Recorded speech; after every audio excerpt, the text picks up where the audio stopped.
Aquí seguimos con el contenido de República de la Verdad. Y yo sé que los amigos televidentes, Dios mío, van a disfrutar muchísimo de esta entrevista, porque aquí llama mucha gente hablando de los atributos, la admiración que sienten por ti. Johnny Vázquez, señores, está con nosotros aquí en República de la Verdad. Es conocido en el mundo de la comunicación como el Garrote de San Juan.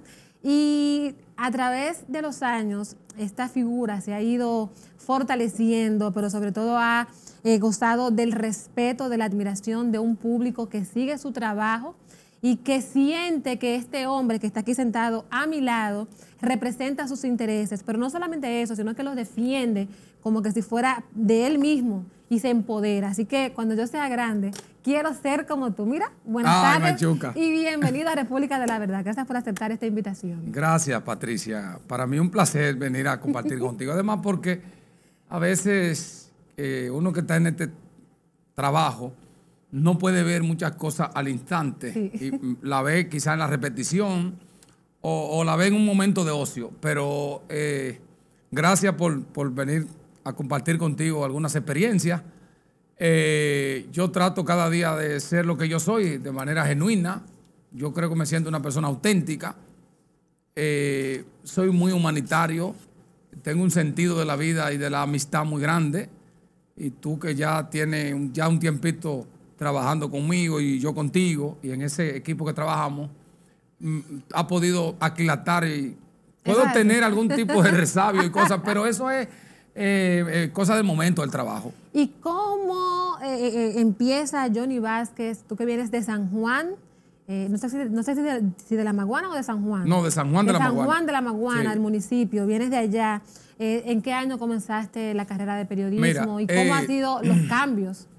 Yo he sido siempre un observador del trabajo periodístico. Yo cuando era muy joven, ya en los años 70 y pico, que era ya entraba en esa etapa, leía siempre los artículos de Orlando Martínez. Y entonces yo me preguntaba para esa época, qué valiente era Orlando Martínez. Wow. Nunca me imaginé, pero él siempre me motivó. Recuerdo que una vez, leyendo uno de los artículos de Orlando Martínez, sobre todo su columna Microscopio por el Nacional, comentaba con mi mamá, que siempre era una mujer muy lectora. Aparte de que leía la Biblia, ella leía todos los periódicos y estaba atento a todas las cosas. Y me decía, cuando matan a Orlando, 1975, dijo, yo no quisiera que ningún hijo mío fuera periodista para que no le pase lo mismo que Orlando Martínez. Ay, mi madre. Bueno, eso fue una sentencia, pero 6 años después, en el 1981, yo fui a la piscina bar del Hotel Maguana, que era un lugar de recreación, donde iban orquestas, y había allí un amigo mío llamado Jorge Luis Duval, un locutor muy famoso. Ellos tenían un noticiario en Radio San Juan, y yo lo escuchaba, y yo decía, pero caramba, qué reporteros que hablan malo, decía yo. Y entonces lo vi a él esa noche, que él estaba ahí, porque él también es un locutor musical. Y le dije, yo te oí leyendo, lo hace muy bien, pero los reporteros que tú tienes son muy malos. Y él me dice, ¿cómo vas a eso? Y digo, claro, mira, yo lo hago mejor que eso que están hablando por radio. Y él me dice, ¿tú te atreves? Eso fue un sábado, ve el lunes por allá. Y un 27 de marzo de 1981 llegué a Radio San Juan. Me presentó al director del noticiario, que vive aún, profesor universitario, Casandro Fortuna, y me ponen a buscar noticias. Y luego después conozco al director de la emisora, que en ese tiempo era director y propietario, Pelayo González Vázquez, uno de los jueces más honorables que yo he conocido. En ese tiempo, presidente de la Corte de Apelación, y así se murió. Wow. Uno de los hombres más cultos que yo he conocido y de cual aprendí. Ahí me inicié como reportero a buscar noticias y a reportar, y después ahí fui creciendo. Ya estudiaba en el Liceo Pedro Enrique Sureña y compartí entonces mis labores del liceo con la emisora. Y entonces me inscribí en el Instituto de Periodismo, el IDP, y después en la Escuela Nacional de Locución. ¿En la Otto Rivera? Sí. Yo me gradué de locutor en el 1992, cuando se graduaron las corporaciones. Yo me gradué en aquella selección donde se obligó a los periodistas a tener un carnet de locutor para hablar en radio y televisión, ahí se examinó Uchi Lora, me examiné yo, Liné del Rosario, y un Tito Valenzuela, Pedro Antonio Iber, que era fiscal en San Juan, Gilbert de la Rosa, y una serie de amigos. Nos examinamos y pasamos todo, por cierto.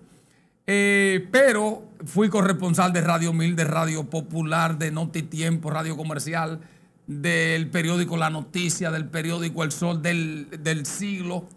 Y ya en los años, bueno, y fui jefe de redacción de Noticiario San Juan, fundé un noticiario, fui fundador de Informativo 2000, y después fui uno de los ideólogos de una emisora que hay allá en San Juan, que se llama Manantial FM. Manantial FM. Yo era también corresponsal de Independencia FM cuando se fundó. Y después, en el 1998-99, vine a trabajar a Santo Domingo. ¡Wow! Entonces ahí entré para radio, para Minuto a Minuto, que era un noticiario que estaba en Independencia FM. Y un año después, no, 6 meses después de televisora, me pasaron a televisión.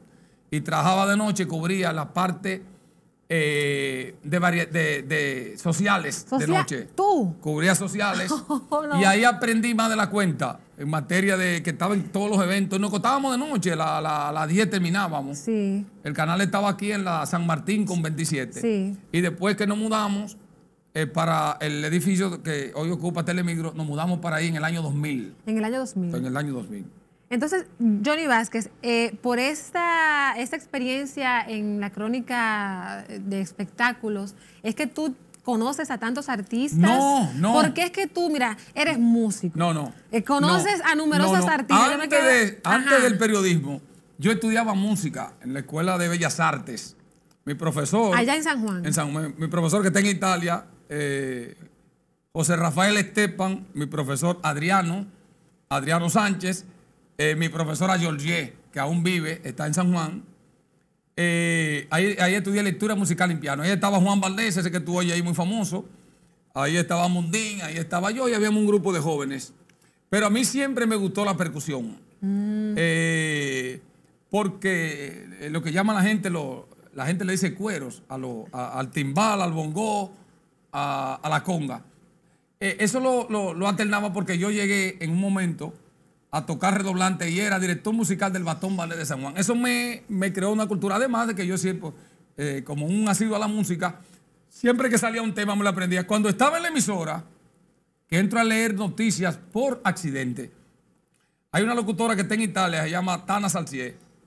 Ella era muy buena animando, como animadora musical, pero casi no le gustaba leer noticias. Yo redactaba los boletines y se los llevaba a ella. Un día yo me aprendí la cabina, el manejo de la cabina. Todos los botones, sí, todo lo que había ahí. Yo sabía dónde se abría el micrófono, dónde se cerraba, dónde se tiraban los anuncios con la cartuchera. Wow. Y un día ella salió al baño y tocaba, y yo vi, está la pauta ahí, como tú la tienes ahí. Y entonces la pauta 9:10, boletín tal hora, y yo vi que ella no llegaba. Entonces el disco terminó, ponché, tiré el anuncio, ella no sale. ¿Qué pasa? Que ese anuncio era patrocinado. Había que hacerlo. Había que hacerlo. Cuando veo que dan las 9:10, que tocaba un boletín de noticias, se leían, yo lo hacía dos, un nacional y un internacional. Sí. Y entonces yo leí, y cuando ella me dijo, ay, pero la pausa, yo la hice. Pero un día faltó un locutor, ya en el noticiario, de 12 a 1, yo hacía los titulares, los redactaba, y entonces iba a la cabina, leían a dos voces, se leían el noticiario. Estaba Pelayo de la Cruz, estaba Jorge Luis Duval, y faltó Pelayo de la Cruz. Y Jorge Luis Duval, cuando yo le fui a llevar los titulares, tiran el jingle, la presentación. Y ahora presentamos un resumen de las principales noticias. Y él me está hablando para que yo me siente al lado. ¿Y tú? Yo digo, bueno, es que la diferencia era así, profesional. Sí. Y entonces yo, atrevidamente, y ahora presentamos los titulares de la presentación. Y él me está hablando, y entonces comienza 12:05 los titulares. Y él lee el primero y me hace señas a mí, yo leo el segundo, él el tercero. Y así. Vamos. Y entonces tiramos la pausa comercial y cuando volvemos de nuevo, él me dice, quédate aquí. Como a las 12:20, el director de la emisora oyó que estaba ahí al frente. oyó que había una voz que no era la Que no costumbre. era la- Y él exactamente. llegó, yo no lo vi, él se sentó y él esperó que terminara a la 1 el noticiario. Y Wow. cuando despedimos, voces informativas, él despide Jorge Luis Duval, y yo no quiero decir mi nombre, él me hace señas, y yo digo Johnny Vázquez. Y cuando terminamos, yo recojo la noticia como se hace. Y arranca. Y cuando arranco, y cuando la sorpresa mía es que el director está ahí. Y me preguntó, ¿tú eras que estaba leyendo ahí? Y yo le dije, temblando, porque un hombre con... Fácilmente te cancelan porque... Entonces me Mi dijo, madre. mira, bien, hey, dale media hora diario que él venga a leer. Y desde ahí Wow. me dediqué a leer noticias. Tuve entonces que buscar un diccionario, que yo se lo recomiendo siempre a los periodistas, Buscar un diccionario. de sinónimos. Sinónimos. Sí, entonces ahí, y hasta ahora, ahí estoy. Hasta ahora aquí estás llenando de orgullo a todos los dominicanos que te quieren demasiado y te lo expresan a través de las redes sociales, Johnny. Cuando vine a trabajar en televisión, y aquí está mi gran amigo, Twingo. Twingo, ellos me enseñaron muchas cosas, los camarógrafos. Aunque tú no lo creas, mira cómo me engranojo, mira. Tuve la oportunidad de, por la forma que yo me manejo en materia de compañerismo, el que le topa un camarógrafo a un periodista o a un chofer delante de mí tiene problemas, no importa en el medio que trabaje. Ay, mi Yo madre. tengo, eso sí, toda mi vida, yo tengo conciencia de clase. Y ellos me enseñaron a hacer despedidas, los editores, a dar los mejores ángulos, y en fin, de ellos aprendo tanto. Y ustedes, los periodistas que tienen menos edad que uno, han tenido una gran virtud. Nosotros no la tuvimos. Que es que hasta hace unos años, Twingo, aquí se aprobó la pasantía de los estudiantes. Los estudiantes universitarios de periodismo salían crudos. Y no había No. pasantía. Cuando conseguían un trabajo era que comenzaban a aprender prácticamente la práctica. Esta gente no. Los camarógrafos, por el tiempo que tienen, la mayoría son gente, tú no ves que son gente ducho, que ya tienen Demasiada la experiencia y que puede venir experiencia. cualquier equipo moderno y se adaptan porque tienen, aquí no se le ve la importancia a eso, pero eso lo tiene. Claro. Un programa de televisión o un medio de comunicación no es nada, no importa la figura que sea, si no tiene un equipo técnico atrás. No, eso es así. Y además, la televisión sin el equipo técnico no sale. No, Porque el sonidista, el camarógrafo, el luminotécnico, el editor, No, claro. el guionista, el productor, o sea, Sí. el que... Todo, El tramoya, todo el mundo Entonces, es eso es importante. una gran virtud. Ahora con Infotec, que está dando buenos cursos a los muchachos para camarógrafos, editores, etcétera, etcétera, producción de televisión, es importantísimo. Pero mira, la experiencia ha sido enorme. En esto se pasa, en esto te persiguen, te atropellan, te faltan el respeto. Pero la vida tiene esas son de los riesgos que corre esta profesión, que ahora ha sido invadida. Ahora todo el que quiere hablar por radio y televisión paga un programa y se lo ponen. Antes no, antes habían algunos parámetros y ahora tú ves gente que incluso vive de la radio y de la televisión, de otras profesiones y le va mejor por varias razones, que si tú quieres hasta las digo. Hay gente que se ha dedicado a esto, al chantaje y a muchas cosas. Ay, ay, ay. Pero eso no quiere decir que no se apueste a una televisión y a un periodismo serio, responsable, con ética. Los hay y lo va a haber siempre. Y los va a ver siempre. Para que esos chicos, por ejemplo, que te ven ahora y que están estudiando comunicación y dicen, cóchale, me gustaría tener ese arrojo, esa fortaleza, porque hay quienes tienen miedo. Dicen, no, pero yo no puedo decir eso como lo dice él.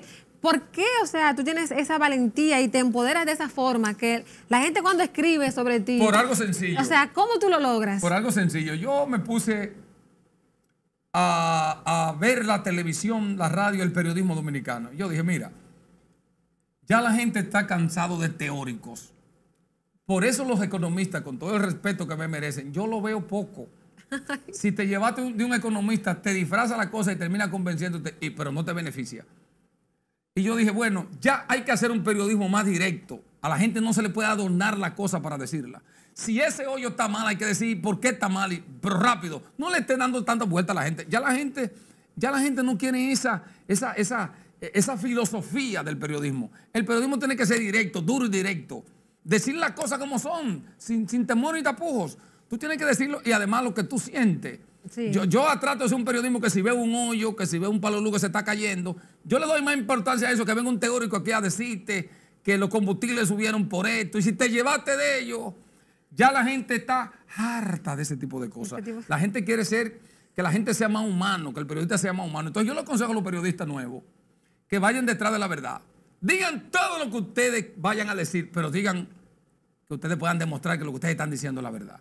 Yo creo que es el fundamento del periodismo. Decir la verdad, buscar la verdad y no tenerle miedo a dónde está la verdad. Hay que ir allá, no importa. El gremio de periodistas, actualmente tenemos una presidenta. ¿Qué opinión te merece? ¿Sientes que los periodistas no se integran o es culpa del gremio? ¿Qué es lo que está pasando? No, que siempre estamos como disgregados los periodistas. Ha faltado dos cosas. Nosotros no tenemos líderes. Tú, por ejemplo, buscas a Juan Uvieres, que la gente lo califica de lo que sea. Juan Uvieres es un líder en ese sector. Nosotros no tenemos líderes. Y cuando lo tenemos, lo degradamos. Además, los periodistas tenemos que despertar la conciencia de clase. El colegio de periodistas es el cementerio más grande que tiene este país. Pero es por Mercedes Castillo, no por la apatía de los periodistas. Pero tampoco porque no hemos sabido dirigir el gremio. Hay que crear... Mira, los camarógrafos, por ejemplo, tienen una asociación de camarógrafos. Es más activa que cualquiera en este país. Corpus Montero. ¿Cómo se llama? Corpus Montero. Los reporteros gráficos te celebran el Día de las Madres, te le celebran esto tan constantemente. Y además, ellos tienen más cosas que nosotros. Los camarógrafos, siempre cuando van a una actividad, un juicio canzón de 5, una audiencia de 5 horas, los camarógrafos están juntos todos. Y están ahí atentos. Los periodistas lo que están echelchando, la mayoría, no. Yo te lo digo porque viví esa experiencia. No quiero denigrar de ninguna manera. Lo que quiero decir es que nos falta integración. El colegio de periodistas, que no es un gremio profesional, regula el ejercicio. No es un gremio sindical. Para ser un gremio sindical está el sindicato, para exigir conquistas. Estamos en una situación muy difícil. Mucha contratación de extranjeros. Nosotros lo que estamos es en otra cosa. Nosotros tenemos que fortalecer el periodismo. Mira, el gobierno de Danilo Medina, y aquí siempre voy con la política, no pensionó a un solo periodista. Aquí hay periodistas que se están muriendo, que le han dedicado 30 años. Parece que Luis va en el mismo camino. No le voy a exigir mucho porque tiene 6 meses, 7 meses. Pero ojalá. No es que los periodistas estén mendigando. No. Es que aquí hay gente con dignidad, que ha ejercido, que lo que han hecho es dar su vida y su capacidad por este país. Que la democracia no solamente los partidos políticos, que aquí se ha hecho creer que son los partidos que han traído democracia. Aquí la democracia la hemos traído todos nosotros. Los que nos arriesgamos duramente a denunciar injusticias, a combatir el poder y a resistirnos al chantaje, incluso económico. Entonces, ese espíritu no se puede morir.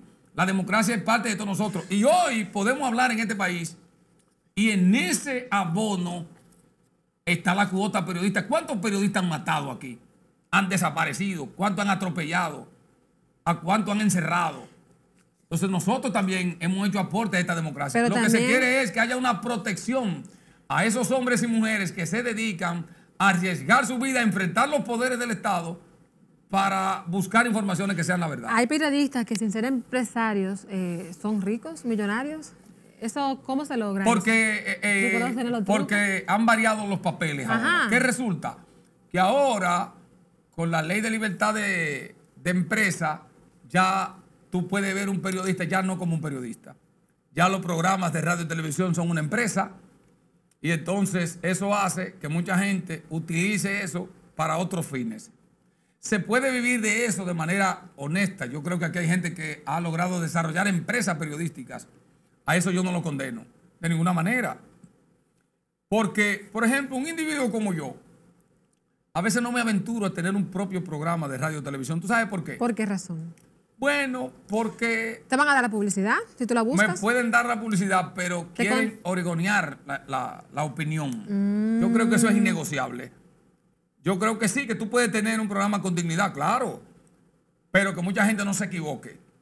Porque originalmente aquí hay mucha animadversión frente a la gente que hace un papel. Por ahí hay periodistas que son muy buenos y que hasta ahora tienen una trayectoria intachable y que la sociedad lo necesita. Ese tipo de periodistas hay que protegerlo. No es dándole dádiva ni mucho menos. No.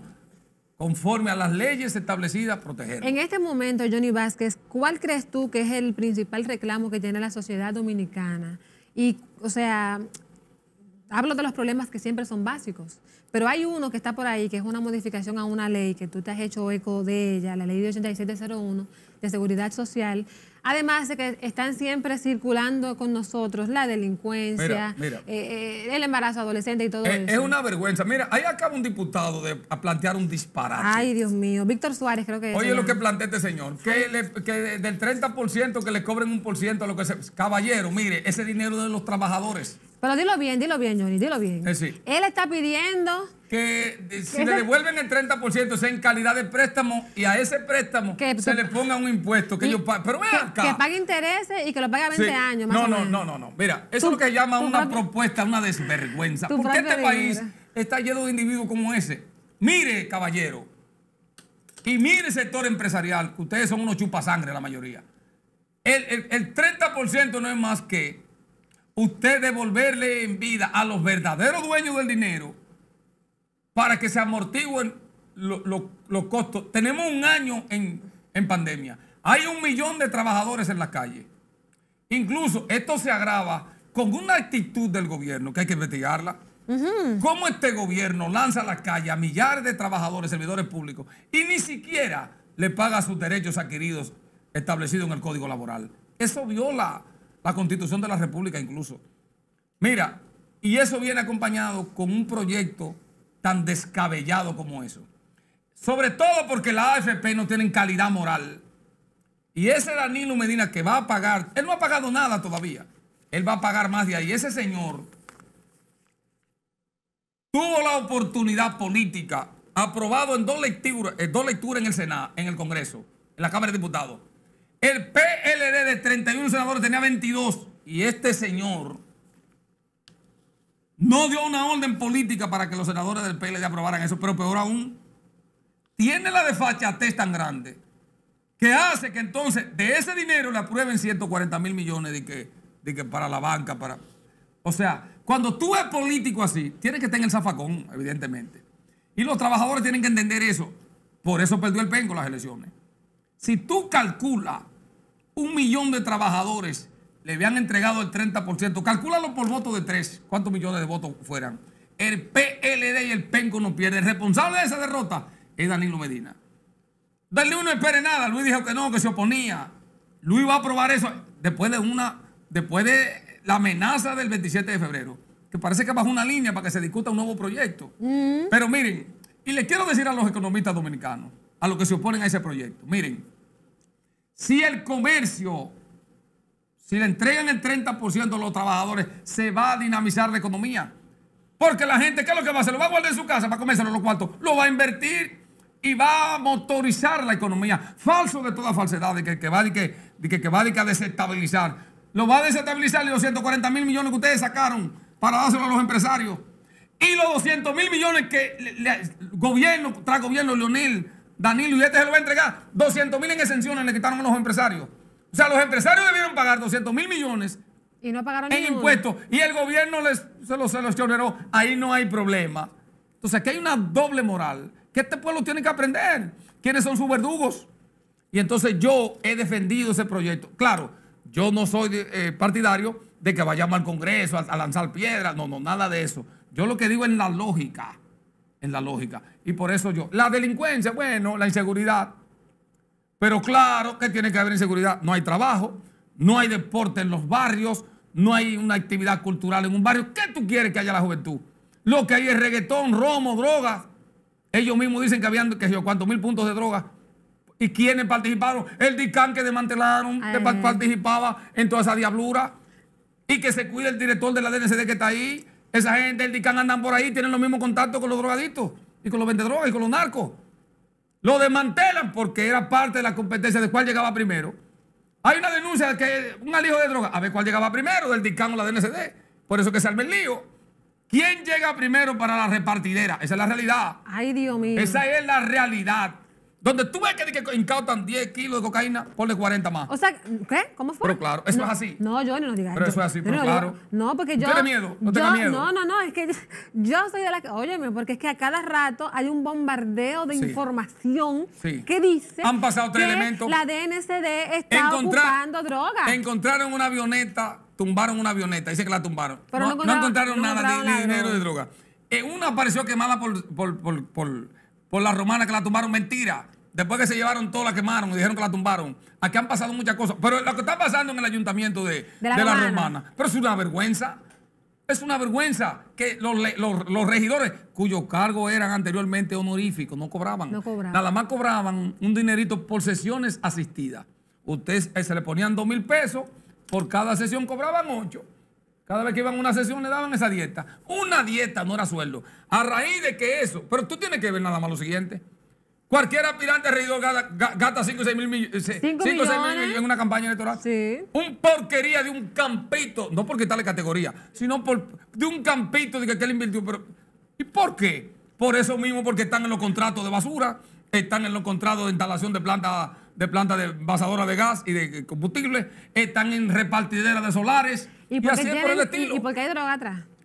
Y ahora la vergüenza de la Romana es que el presidente de la sala lo vinculan. No lo vinculan en una cuestión vendiendo libros, en una librería, no. Lo vinculan con el narcotráfico. Eso es una vergüenza. Ay, Dios mío. Eso no quiere decir que todos sean iguales, no.